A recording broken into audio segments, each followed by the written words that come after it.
Hello, this is Crispin Flintoff from Not the Andrew Marr Show. Before this video starts, I'd just like to ask if you'd subscribe to this channel if you haven't already, because we will be covering the general election from a totally different perspective from what you get from the mainstream media. We'll be talking about the candidates who are taking on Labour and the Tories and pushing them all the way. So please subscribe and get updates. How are you doing, Pippa?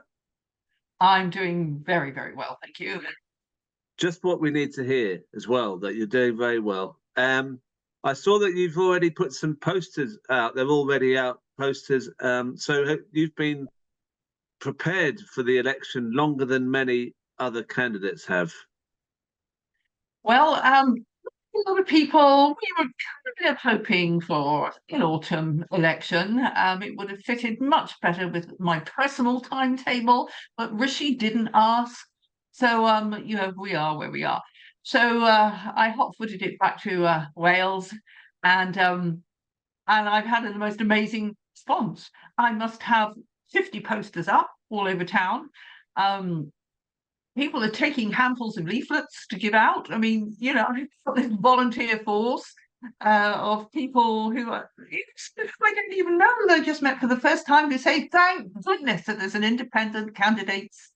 I've got someone to vote for. And that, I mean, I'm pretty well known in the area. I've been, living in Newport area since 1986. So, I've been political for a lot of that time, and I was in business before that anyway. So I was an employer, and Newport has been left to be so run down, Crispin. The Labour Council haven't done it any favours. They've wasted a lot of money on white elephant stuff rather than improving the everyday lives of small businesses and catching in on the multiplier effect of the kind of businesses that could come here. So I'm pretty passionate about where I live. I could live anywhere, but I like it here. It's colourful, it's diverse, it's interesting every day. It's interesting.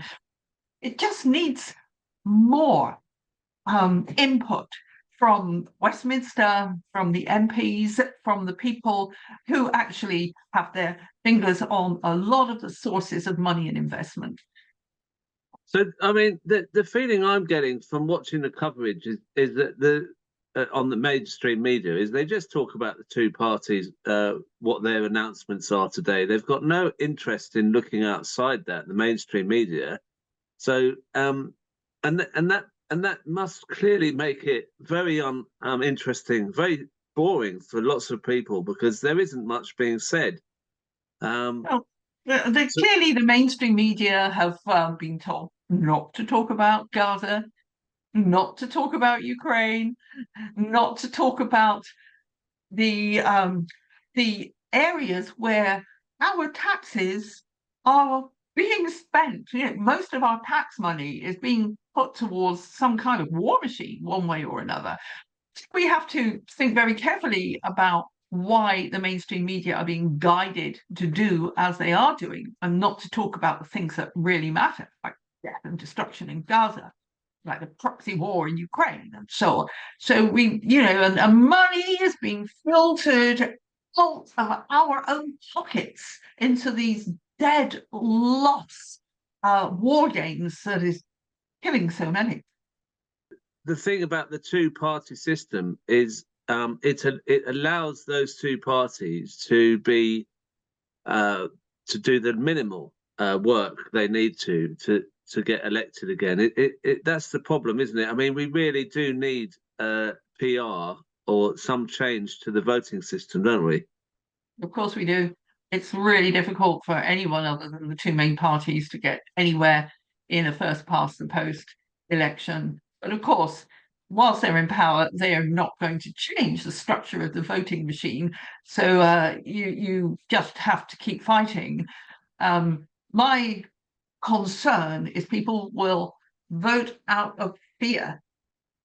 They will get to the ballot paper with maybe good intentions to vote for an independent candidate like myself, and they'll get there and they'll think, damn it, if I do that, I'll let the other least worst option in. there is no least worst option anymore. Um, there, as George Galloway famously said, two cheeks of the same bomb. And I don't think anybody's put it any better. You can draw what you like from that, but this is exactly the funding's coming from the same place, the same across the Western world, of course, not just in Britain. The main funders fund both parties. They don't really care who gets in. That's not the game they play. All they care is that they can pull the strings. So you've got the fossil fuel lobby, you've got the military industrial complex, you've got a huge amount of Zionist money going into politics. They just want to own the politics. It doesn't matter which party it is. So although we think we have the freedom to vote, that's all we have. We actually don't have a free country at all. Our politics has been bought. Why have you not been an MP already?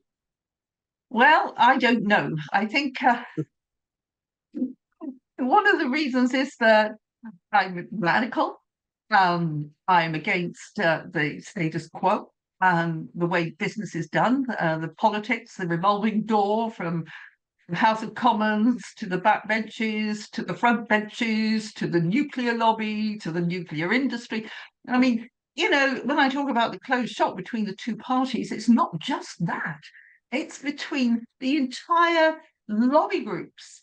When we have a prime minister leave office, he always goes to a fantastic job, paying a couple of £100,000 a year at least. How does because he has friends in high places. Why does he have friends in high places? Because he's done lots of favors for them. These are the issues I rail against, and not enough people are deeply interested in politics to actually see this. So when I talk, it's sometimes hard to convey these points, especially with very disillusioned people, as they are in Newport, very, very disillusioned people. But I chose to be an independent because I want to be a refreshing change, and I want my own platform. I don't want anyone telling me how to vote. I don't want anyone telling me how to conduct my campaign and who I can have interviews with. And thus, through the medium of people such as yourself, we do get the message out. And I think people are ready to listen.